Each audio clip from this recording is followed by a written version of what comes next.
નમસ્કાર મિત્રો, હું શ્રીમાળી તૃપ્તિ ફરી એકવાર તમારું સ્વાગત કરું છું આજના ગણિત રીઝનિંગના જોરદાર ટોપિક સાથે.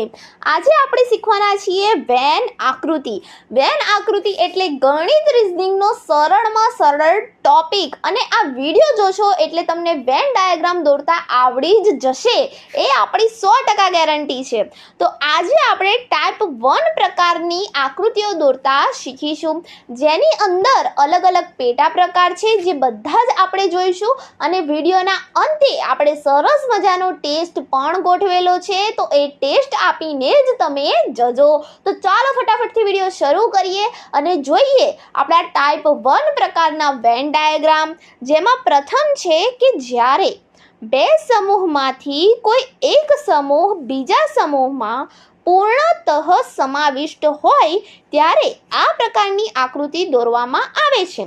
હવે આપણે આ કથન તો કહી દીધું, પણ ઉદાહરણ વગર આ કથન આપણને સમજાય નહીં. તો ચાલો ઉદાહરણ જોઈએ. તો અહીં મહેસાણા અને ગુજરાત લીધું છે, બરાબર. હવે ફરીથી વાંચીએ કે જ્યારે બે સમૂહમાંથી, આપણા બે સમૂહ છે, એક સમૂહ મહેસાણા, બીજો સમૂહ ગુજરાત, એમાંથી એક સમૂહ બીજા સમૂહમાં પૂર્ણતઃ સમાવિષ્ટ હોય તો ગુજરાત રાજ્ય છે, જ્યારે મહેસાણા એ એનો એક જિલ્લો છે, બરાબર.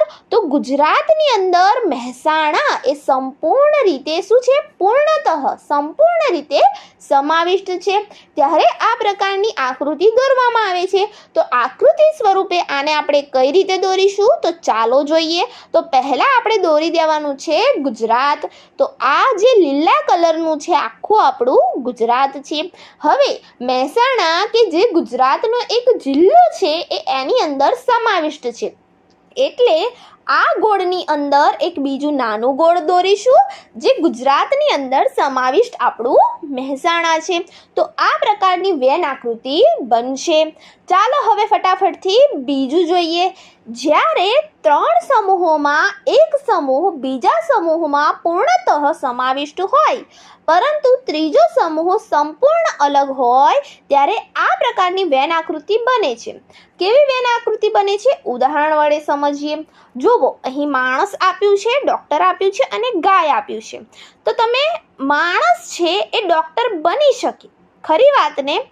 માણસ ડૉક્ટર બની શકે, પરંતુ ગાય એ માણસ નથી અને ડૉક્ટર પણ નથી, માટે ગાય એ આખો એક અલગ સમૂહ છે. તો અહીં માણસમાં ડૉક્ટર એ પૂર્ણતઃ સમાવિષ્ટ થઈ શકે. કેટલા બધા માણસો ડૉક્ટર હોઈ શકે, જે ડૉક્ટર હશે એ માણસ હશે જ, બરાબર. તો પહેલાં આપણે માણસ દોરીએ. તો માણસની આકૃતિ અને એની અંદર ડૉક્ટર, આ પ્રકારનો વેન ડાયાગ્રામ બનશે. હવે ગાય, તો ગાય તો સંપૂર્ણતઃ અલગ છે, પશુ છે, માટે ગાયને આપણે અલગ મૂકી દઈશું. તો કંઈક આ પ્રકારની વેન આકૃતિ રચાશે. હવે આના પછીનો પ્રકાર જોઈએ. જ્યારે ત્રણ સમૂહોમાં બે સમૂહ ત્રીજા સમૂહમાં પૂર્ણતઃ સમાવિષ્ટ હોય, પરંતુ તે પરસ્પર એકબીજામાં સમાવિષ્ટ ન હોય, ત્યારે આ પ્રકારની વેન આકૃતિ બને છે. હવે ત્રણ સમૂહોમાં બે સમૂહ ત્રીજા સમૂહમાં પૂર્ણતઃ સમાવિષ્ટ છે, પરંતુ પરસ્પર એકબીજામાં સમાવિષ્ટ નથી. એનો અર્થ કે માણસ, તો માણસ કોણ હોઈ શકે? પિતા પણ હોઈ શકે અને મહિલા પણ હોઈ શકે, ખરી વાત. પણ કોઈ પણ પિતા એ મહિલા ન હોય અને કોઈ પણ મહિલા એ પિતા ન હોય, માટે પિતા અને મહિલાનો જે સમૂહ છે એ પરસ્પર એકબીજામાં સમાવિષ્ટ નથી. એ બંને એકબીજાથી સંપૂર્ણ અલગ છે. તો પહેલાં આપણે માણસની આકૃતિ દોરી દેવાની, વેન ડાયાગ્રામ. એની અંદર આપણે પિતા અને મહિલા બંનેને અલગ અલગ રાખીશું આ પ્રકારે. એનો અર્થ એ કે બંને પૂર્ણતઃ માણસ તો છે, સમાવિષ્ટ છે, પરંતુ પરસ્પર એકબીજાથી અલગ છે. આ પ્રકારનો ડાયાગ્રામ બનશે. આના પછીનો ડાયાગ્રામ જોઈએ. જ્યારે ત્રણેય સમૂહોમાં કોઈ એક સમૂહ અન્ય બીજામાં, ત્રીજામાં કે બંનેમાં પૂર્ણતઃ સમાવિષ્ટ હોય, ત્યારે આ પ્રકારની વેન આકૃતિ બને છે. એટલે કે દરેક સમૂહ એકબીજામાં સમાવિષ્ટ છે. વિજ્ઞાન, પછી જીવ વિજ્ઞાન અને કોષ વિજ્ઞાન. તો મિત્રો વિજ્ઞાન આપણે લીધું, વિજ્ઞાનની અંદર જ ભણવાનું આવે જીવ વિજ્ઞાન. તો વિજ્ઞાનની અંદર જીવ વિજ્ઞાન આવી ગયું અને જીવ વિજ્ઞાનની અંદર ભણવાનું આવે કોષ વિજ્ઞાન. આમ આ ત્રણ સમૂહ અન્ય બીજામાં, ત્રીજામાં એમ બંનેમાં પૂર્ણતઃ સમાવિષ્ટ છે. તો આ ત્રણેય સમૂહો આ પ્રકારે સમાવિષ્ટ થાય છે. તો આ પ્રકારનો વેન ડાયાગ્રામ રચાશે. પછીનો વેન ડાયાગ્રામ જોઈએ. જ્યારે ત્રણેય સમૂહમાં દરેક સમૂહ એકબીજાથી સંપૂર્ણ અલગ હોય ત્યારે આ પ્રકારની વેન આકૃતિ રચાય છે. એટલે કે ત્રણેયનો એકબીજા સાથે કોઈ સંબંધ નથી, કોઈ લેવા દેવા જ નથી. જેમ કે માણસ, સાપ અને દેડકો, ત્રણ અલગ સમૂહ છે. માણસને અલગ મૂક્યો, સાપને અલગ મૂક્યો અને દેડકાને અલગ મૂક્યો. આ પ્રકારની વેન આકૃતિ જ્યારે આ પ્રકારે આપેલું હોય ત્યારે રચાશે. પછીનું ઉદાહરણ જોઈએ, વેન ડાયાગ્રામ જોઈએ. જ્યારે ત્રણ સમૂહમાં બે સમૂહ પરસ્પર અંશતઃ સમાવિષ્ટ હોય પરંતુ બંને સમૂહ ત્રીજા સમૂહમાં પૂર્ણ રીતે સમાવિષ્ટ હોય ત્યારે આ પ્રકારની વેન આકૃતિ બને છે. કથનથી નહીં જ સમજાય, આપણે આને ઉદાહરણ વડે સમજવાનો પ્રયત્ન કરીએ. જેમ કે પૃથ્વી, જંગલો અને પર્વતો. હવે જુઓ, જંગલો અને પર્વતો બંને પૃથ્વી ઉપર આવેલા છે, ખરી વાત? તો પહેલાં તો આપણે પૃથ્વીને દોરી દઈએ. હવે કેટલાક જંગલો એવા હશે કે જેમાં પર્વતો આવેલા છે અને કેટલાક પર્વતો એવા હશે કે જેની ઉપર જંગલો આવેલા છે. પરંતુ બધા જંગલો એવા નહીં હોય કે જેમાં પર્વતો આવેલા હોય અને બધા પર્વતો પણ એવા નહીં હોય કે જેમાં જંગલો આવેલા હોય. માટે આ બંને એકબીજામાં અંશતઃ થોડા સમાવિષ્ટ છે. તો આને આપણે કઈ રીતે દર્શાવીશું? તો આપણે દોરી દઈએ પહેલા જંગલો અને આ રીતે દોરીશું પર્વતો. આનો અર્થ એમ થાય કે અમુક જંગલો એવા છે કે જેમાં પર્વતો આવેલા છે, અમુક પર્વતો એવા છે જેમાં જંગલો આવેલા છે. તો આ પ્રકારે અંશતઃ એકબીજામાં સમાવિષ્ટ છે પરંતુ બંને આવેલા છે ક્યાં? તો પૃથ્વીમાં. તો આ પ્રકારનું વેન ડાયાગ્રામ બનશે. પછીનો વેન ડાયાગ્રામ જોઈએ.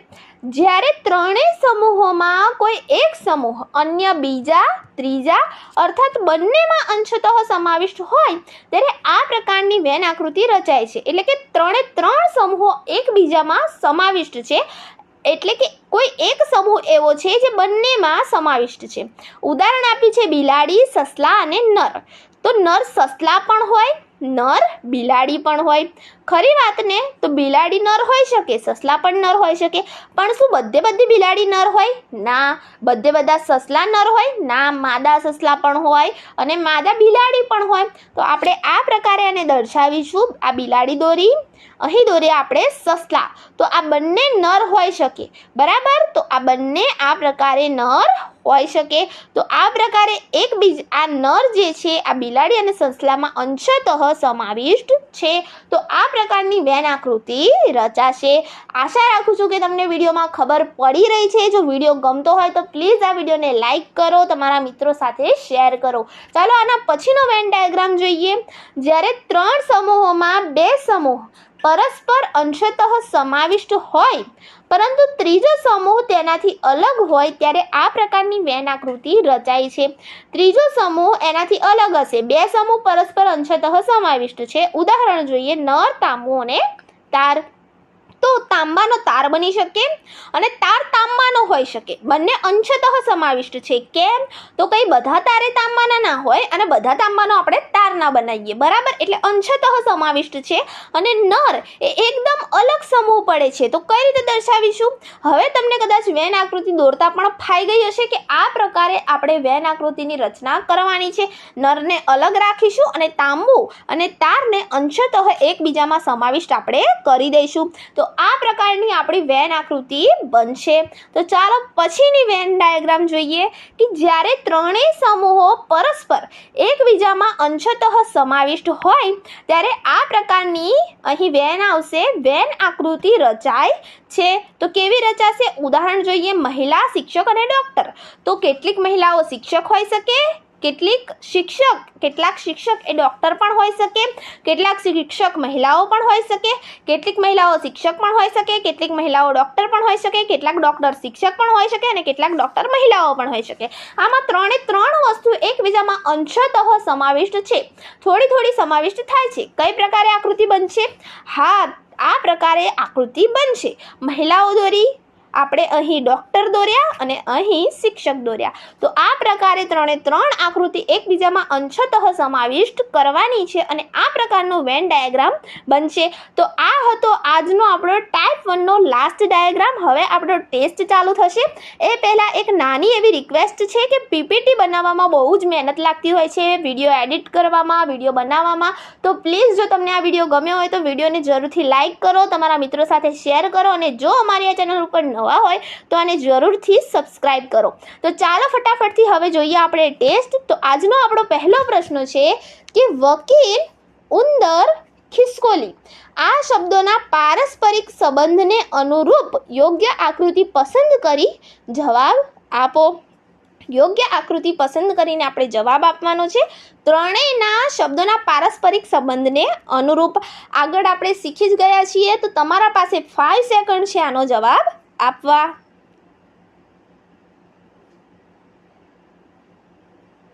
ઓકે, તો જુઓ અહીં વકીલ, ઉંદર અને ખિસકોલી જે કોઈએ પણ જવાબ સી આપ્યો છે એ બધાનો જવાબ સાચો છે. તો વકીલ, ઉંદર અને ખિસકોલી ત્રણેય અલગ અલગ સમૂહ છે. વકીલ પણ આખું અલગ પડે, ઉંદર પણ આખું અલગ પડે અને ખિસકોલી પણ આખું અલગ પડે. 3 અલગ સમૂહ છે. આ પ્રકારની વેન આકૃતિ રચાશે. સાચો જવાબ ઓપ્શન સી છે. પછીનો પ્રશ્ન જોઈએ. દ્વીપ, સમુદ્ર, ગિરનાર આ શબ્દોના પારસ્પરિક સંબંધને અનુરૂપ યોગ્ય આકૃતિ પસંદ કરીને જવાબ આપવાનો છે. ચાલો, તમારો ટાઈમ શરૂ થાય છે.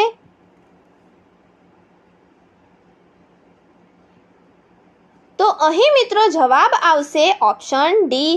કઈ રીતે? તો મિત્રો દ્વીપ જે છે એ સમુદ્રનો એક ભાગ છે, સમુદ્રની અંદર આવેલું છે.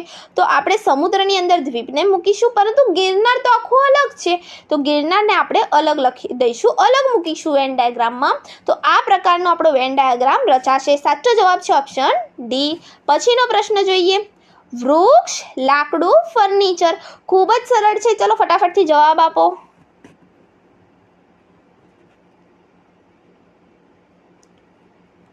તો જે કોઈએ પણ બી જવાબ આપ્યો છે એનો જવાબ સાચો છે. અહીં બી જવાબ આવશે. કયા પ્રકારે બી જવાબ આવશે? તો મિત્રો અહીં જોવો તમે, જે વૃક્ષ છે એમાંથી આપણને લાકડું બને છે અને લાકડાનું જ ફર્નિચર બને છે. વૃક્ષમાંથી લાકડું બને છે અને લાકડાનું જ ફર્નિચર બને છે. માટે જવાબ આવશે ઓપ્શન બી. પછીનો પ્રશ્ન જોઈએ. નર્તક, એન્જિનિયર, વાદક શબ્દોના પારસ્પરિક સંબંધને અનુરૂપ યોગ્ય આકૃતિ પસંદ કરીને જવાબ આપો. થોડોક અઘરો પ્રશ્ન છે, પરંતુ તમને જવાબ જરૂરથી આવડશે.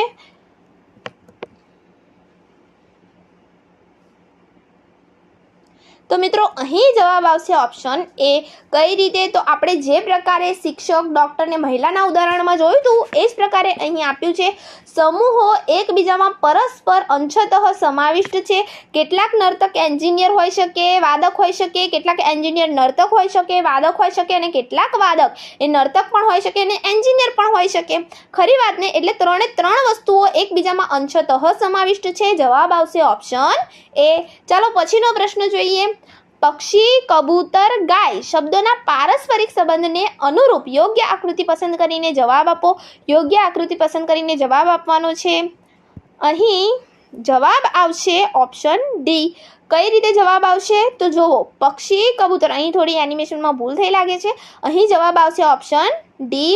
અને પક્ષી, કબૂતર, ગાય તો કઈ રીતે ઓપ્શન ડી જવાબ આવશે? તો કબૂતર એ પક્ષી છે એટલે પક્ષીના સમૂહમાં કબૂતર આવી ગયું, જ્યારે ગાય એ તદ્દન અલગ પડે છે એટલે અલગ મૂકી દીધી. તો જવાબ આવશે ઓપ્શન ડી.